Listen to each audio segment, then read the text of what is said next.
Hey guys, this is going to be the first episode of Heading West. We're going to be talking about why we're going to homeschool our children. So we have a couple topics here that we're going to go over.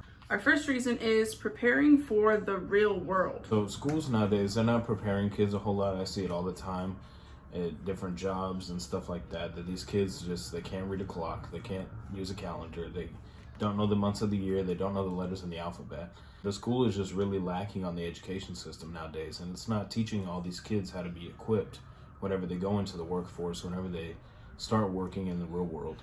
They don't teach you how to fill out a checkbook. They don't teach you how to build generational wealth. They teach you how to pass these tests, and that's not what life is about.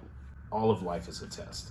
If you don't pass it this one time, you'll never pass it. Sure, there's electives like business or even cooking classes in high school, but most of the time they teach you how to bake a cake from a box. And it has a lot of extra preservatives, salts, sugars. But they don't teach you how to even make it. Sure, make a cake with an egg and the box batter, and there you go. They don't teach the kids how to explore. Imagine if I had flour, yeast, water, milk, like all these different ingredients. What the box says, directions, do it, there you go. Now you have a cake. There's no room for imagination. Okay, well, let me put chocolate chips in here. Or development and growth. Yeah, just twist it. Get your mind rolling. They don't even teach you how to make scrambled eggs or the difference between a sunny side up egg, a boiled egg, how to make a soft boiled egg. They don't teach you none of that. And make it fun. Make it fun. It's not like, oh, you burnt the cake, you're gonna have an F. No, it's let's try it again. This time maybe put the temperature down. Or maybe you're using the wrong pan. Maybe you didn't butter or oil up the pan, that's why it's sticking. Think outside the box. Okay, problem solving. It's like little stuff like that. They don't teach you how to read a map either, or a compass. A lot of these kids don't know what a compass rose is. A lot of them don't know how to read a map. They don't know north, south, east, or west from their ass crack. So, you couldn't tell the difference. These guys, and a lot of these men, they're training to be boys rather than men, and they're preparing them to be workers. They don't want them to start a business on their own. They don't want them to think out of the box. They want them to sign on to somebody, to be a follower, to do what someone says. It's pretty much what school is. And they don't teach you about how important it is to have a complete family and how important it is to have both of your parents in your life and the equal balance that you need from both of them.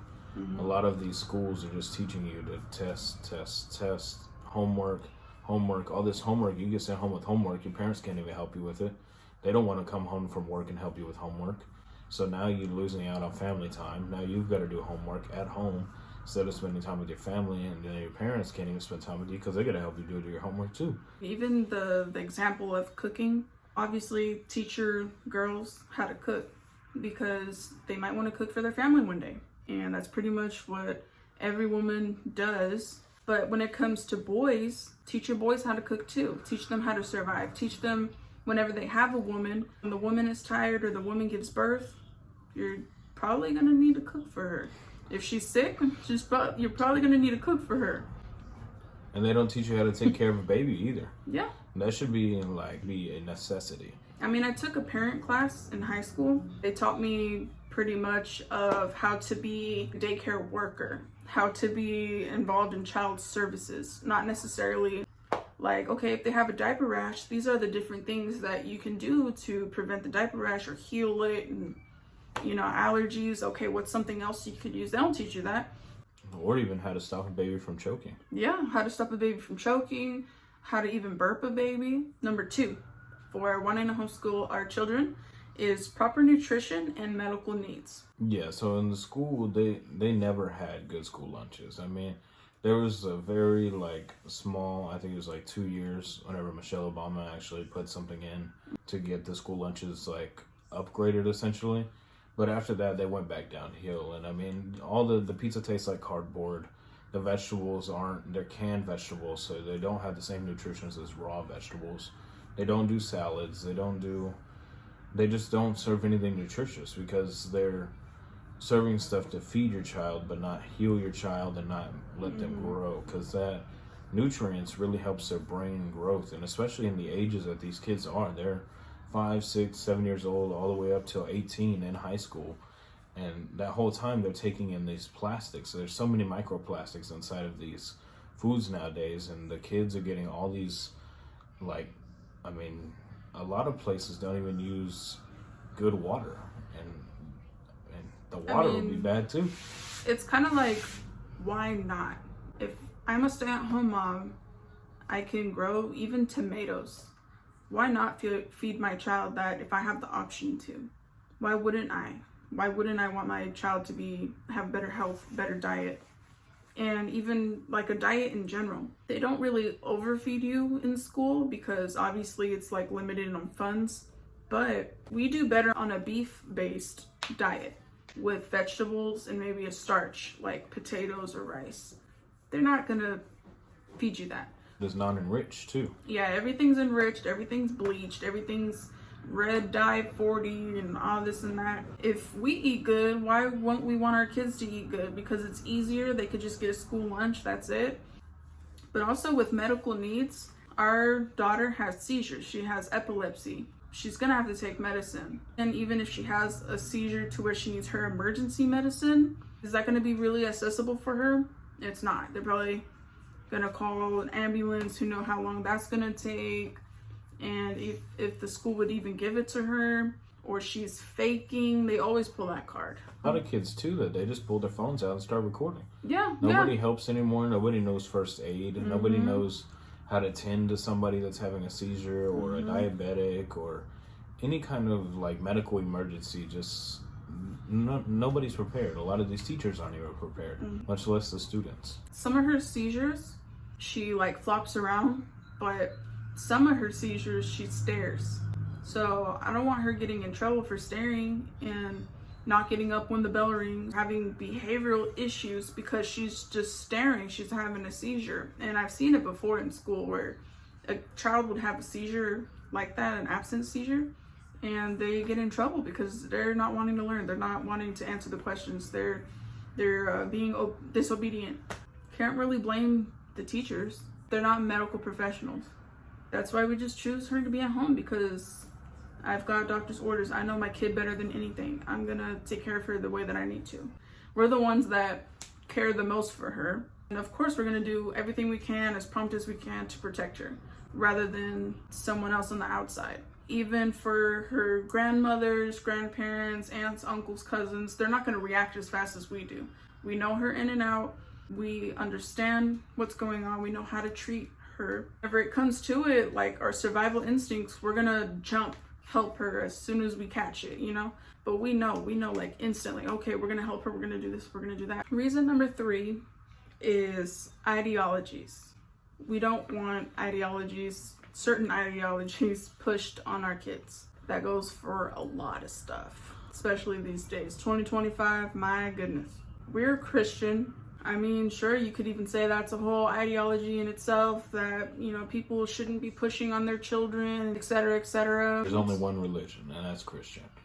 If you're not going with Christianity, then you're not going at all. Yeah, I mean, that's what we believe, that God is the truth, Jesus Christ. We don't fall into this pronoun stuff. We don't fall into any of this. Some of my friends that were still in high school, the same high school, even different high schools, because I've traveled a lot, they would take tests and they started pushing it, and it was insane about how many genders are there, how many, like, all this craziness. Honestly, it's insane. We don't believe in any of that. There's only 2 genders and 1 religion. Yep. We don't want none of that pushed on her. We want to teach her compassion. We want to teach her, or we're going to teach her, how to respect people, of course. And integrity. But not to be a pushover. You know, if someone wants to tell her, get mad at her for calling him sir, well, she was respectful. Excuse me, sir. She won't get in trouble for that by us. If they want to identify as someone else, we're not raising that in our house. And she will not be doing none of that. I don't know how to even explain that. Our 4th reason is we are protecting our children physically, also mentally, and teaching our children how to protect themselves. First thing I will say, we are armed in this household. Obviously, they're in safes, etc. It is well put away from her. She cannot access them. But eventually, when she gets to the age that we feel comfortable of starting to teach her these things, we will teach her how to use firearms.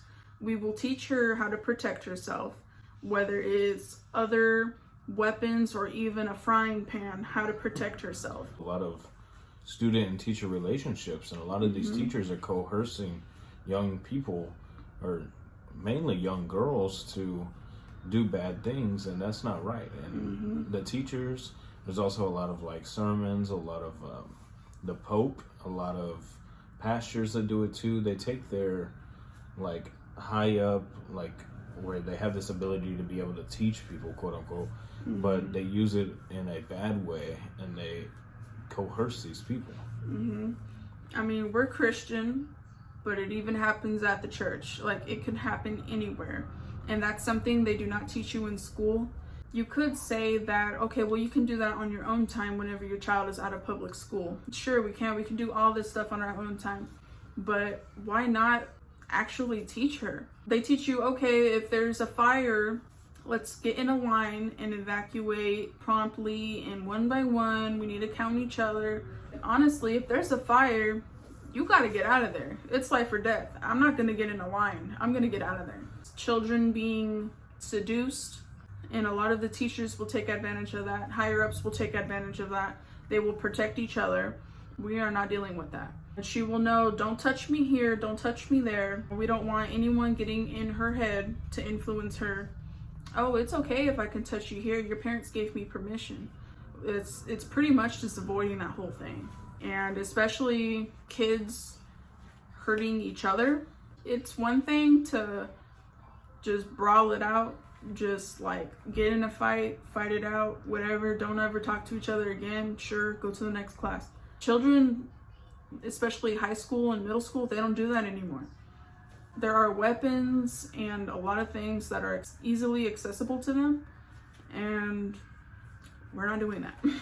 We're not letting her even have the chance of getting hurt like that. Especially with children, they're very impressionable.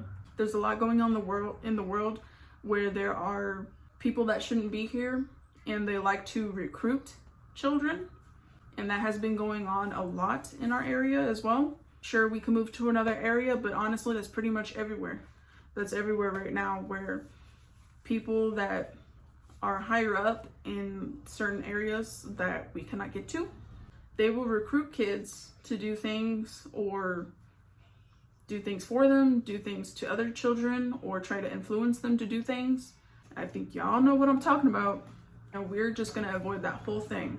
There was even, I mean, it's not even just the school system, but the police and the government too. I mean, there was this, a couple months ago, there was a young woman that was just about to graduate high school, and she got essentially murdered by our house.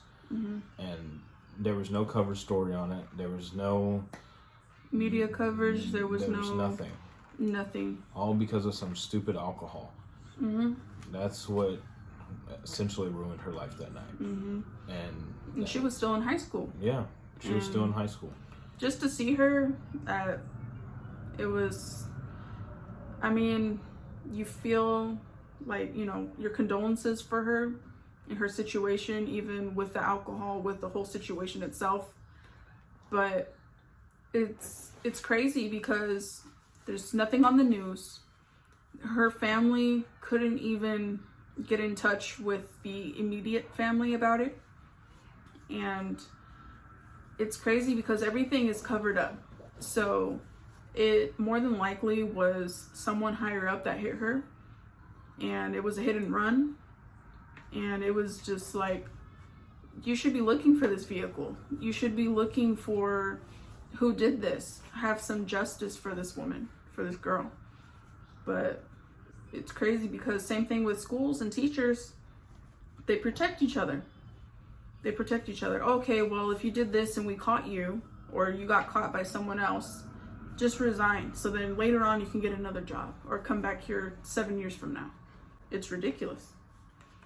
Number 5 is techniques and methods for how our children learn and their interest.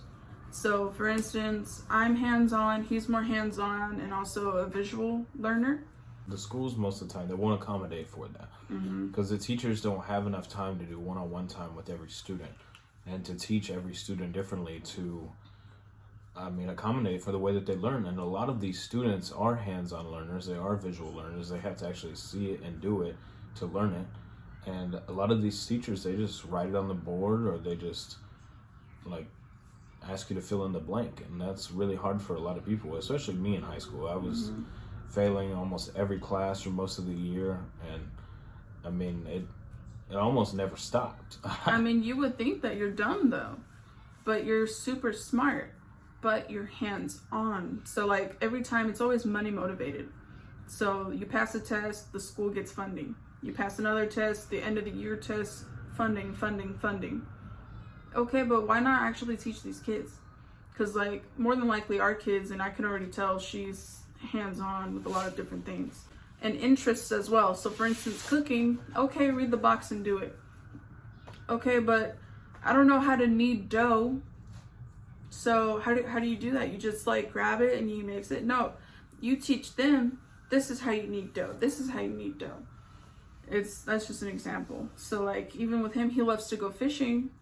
Okay, yeah, you just take your reel and you do it, and you know, it could even be step-by-step instructions, but until you actually do it, you perform that action, you're gonna learn and you're gonna get better gradually.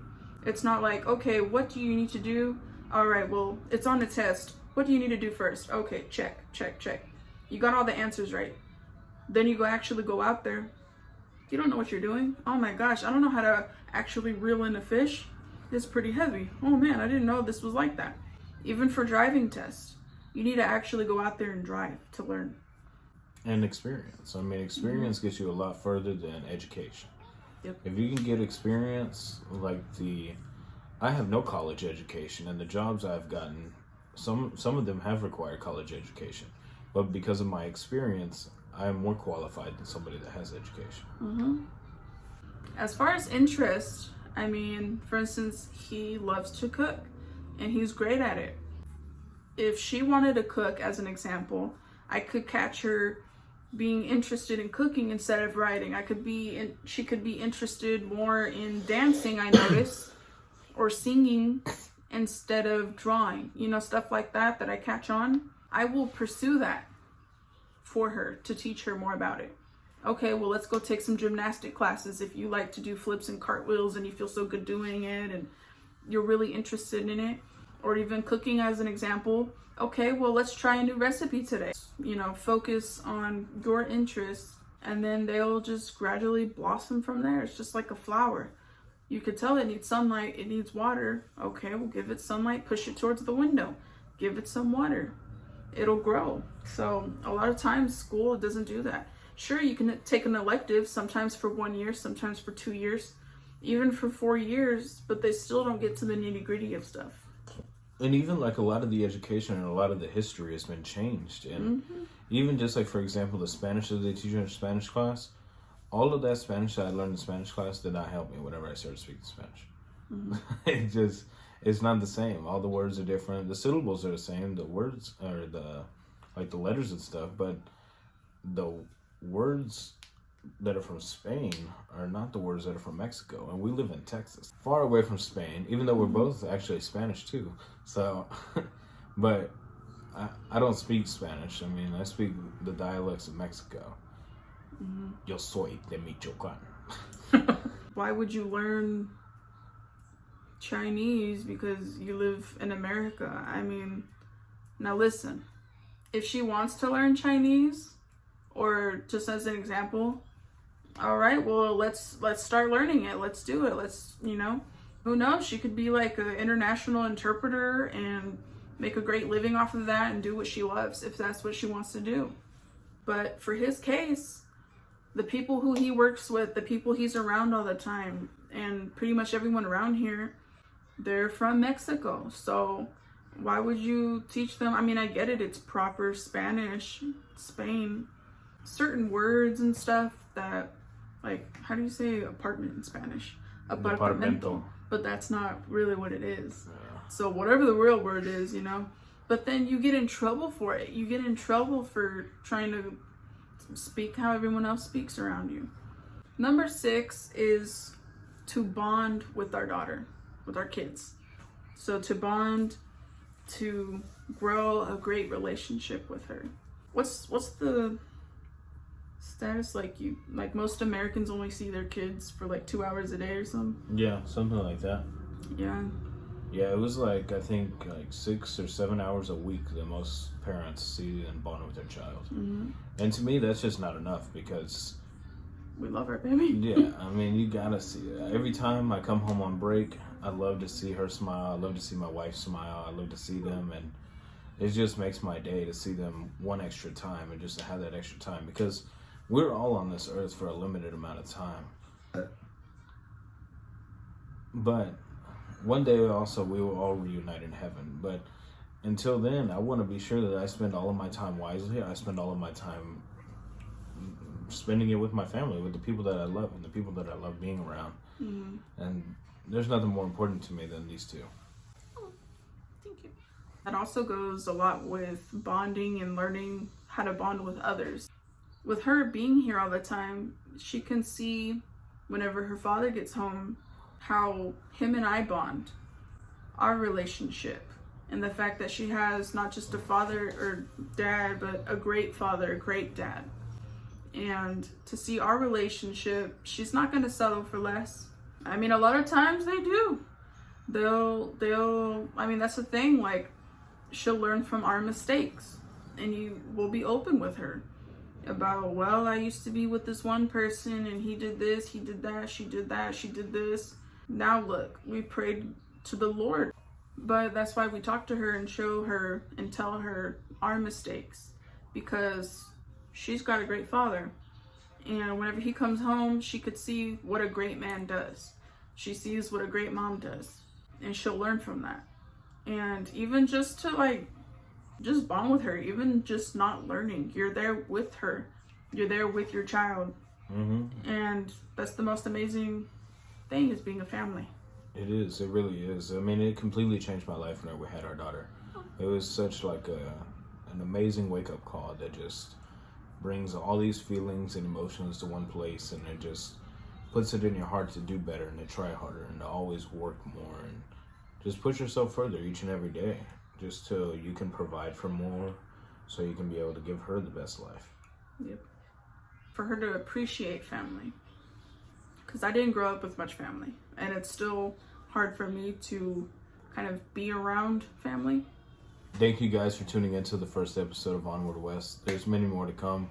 We'll continue to do more videos like this that are more informational, kind of help you guys out too, because I know there's a lot of young couples out there that are struggling. They don't know what to do. Some of them even got babies on the way and they didn't even know they wanted a baby. But I can tell you from experience that having that baby will be the best thing you ever had. And having a family. Make sure to keep that motherfucking family complete. Yeah. Thank you guys for all the love and support. Please continue to like and subscribe, and have a wonderful, blessed night. Because I am a stay-at-home mom, I am able to homeschool her. I know a lot of people don't get that privilege. You know, a lot of mothers have to work, or single fathers have to work, whether it's related to death or other things that life throws curveballs. But I am truly blessed to be able to homeschool our daughter.